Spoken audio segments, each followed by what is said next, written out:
Hey there guys, it's Jesse, and today we're taking on Atramedes, one of the last bosses in Blackwing Descent. This fight is an entirely gimmick fight that revolves around the idea that while the boss is blind, his other senses are completely heightened, especially his radar-like ability to track sound and movement.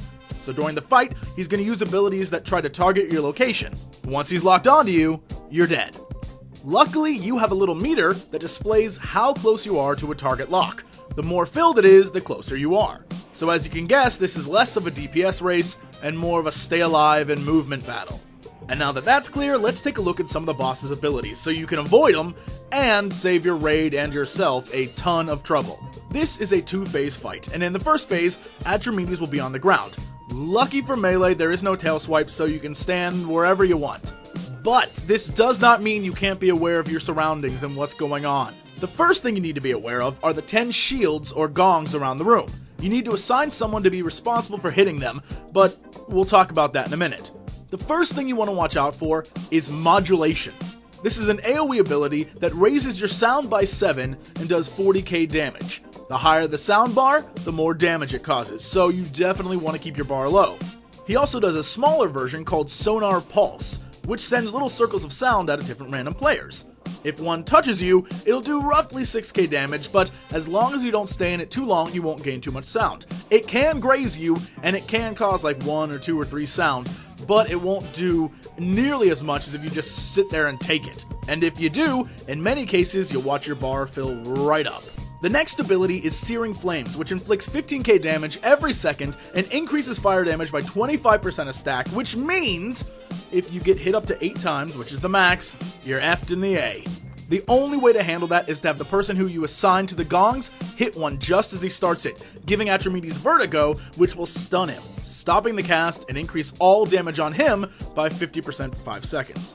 These gongs will also reset your sound to 0, but there are only 10 of them, like I said, so you have to be careful with how many you're using and not wasting them to save people who are too high on sound early in the fight and using it instead for this. If you're like a lot of guilds out there and you're having trouble with the flames, get Deadly Boss Mod so you can see the timer. It helps a ton. Finally, he uses Sonic Breath, which unloads a giant flame attack on a player with the highest sound. It does about 15k damage per second and adds 20 sound a second, so if you get hit, you take a ton of damage, and you increase your sound, and he'll just auto-kill you. So even if you somehow manage to survive all the fire, you'll get killed by his sound attack, so you have to get out of the way. To make matters worse, the higher the sound you have, the faster he tracks you. After about 80 seconds, he's going to enter phase 2, his air phase. While in the air, he's going to target players with Sonar Bomb, which puts a little sound target on the ground and blasts you from the air. Luckily, it's easily avoidable and you can move out of it, but you have to keep moving because if you get hit, you add a ton of sound to your meter. He's also going to drop fire patches around the room that explode, causing 15k damage and dealing additional damage for being stupid and just standing in it. The final, and clearly most important thing to watch out for, is the Roaring Flame Breath. What this does is he targets a player with the highest sound and follows them around the room with an extremely fast blast of fire. It does 15k a second, adds 20 sound a second, meaning if you get hit for just a few mere seconds, you're dead. One way or the other. Speed is the key, and many classes are not going to be able to outrun this. You need to have a dedicated runner. In our case, it's a rogue. When Atramedes targets someone, that person needs to live long enough for the runner to hit the gong and stop the cast. He will then target the person who struck the gong and then follow them the rest of the air phase. Remember, anything you can do to keep yourself up long enough or running fast enough until the gong is struck is a plus. Swiftness potions? Yes, please. Oh, and I almost forgot, this attack also leaves a trail of flames on the ground, so you're going to want to avoid that as well. And after all that, after about 40 seconds, he comes back down to the ground, and you start phase 1 all over again. Rinse and repeat. So now that you know what he does, let's get into the finer points of strategy. When you pull the boss, you pull him from the melted bell area in the back of the room all the way to the center where the gongs are. It's going to make it much easier to hit the gongs. Now, I've seen a ton of strategies out there where the raid spreads apart to avoid the sonar pulses, but since my group is usually ranged heavy, what we do is we stack up so all the pulses come in one direction and it makes it really easy to avoid them. And as crazy as this sounds, my guild let me come to our latest run in my lame green geared enhancement shaman just to show you the fight as a melee character when you get close, because up close and melee those pulses are not cool. They can pop up on you real quick and do a ton of sound, which is very bad for the raid. I learned this very quickly. There is a huge hitbox on this guy. You do not need to be that close. As you'll see in the video that we're going to show you for the actual kill, when I did my melee character, it's a once in a lifetime thing, people. I start to move back further and further and further as I learn how to do this boss as melee for the very first time. Trust me, being close is bad.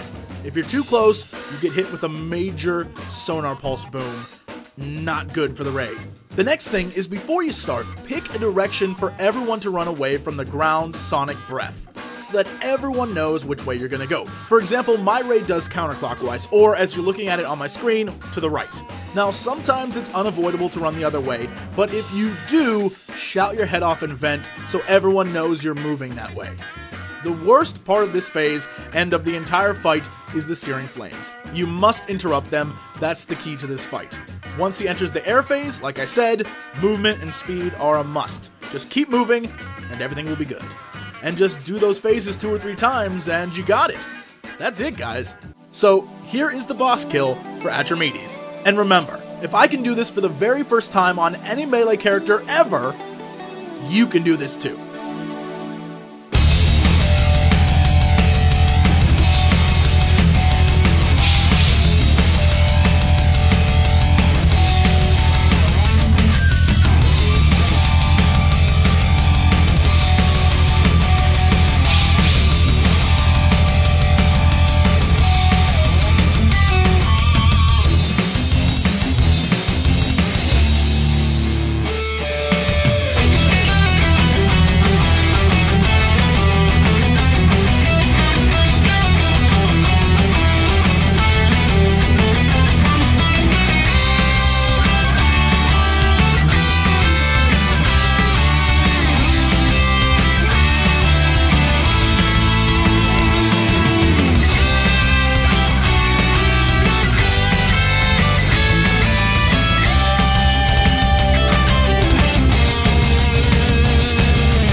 that's it, guys. Thanks for watching, thumbs up, subscribe, and as always, to be continued.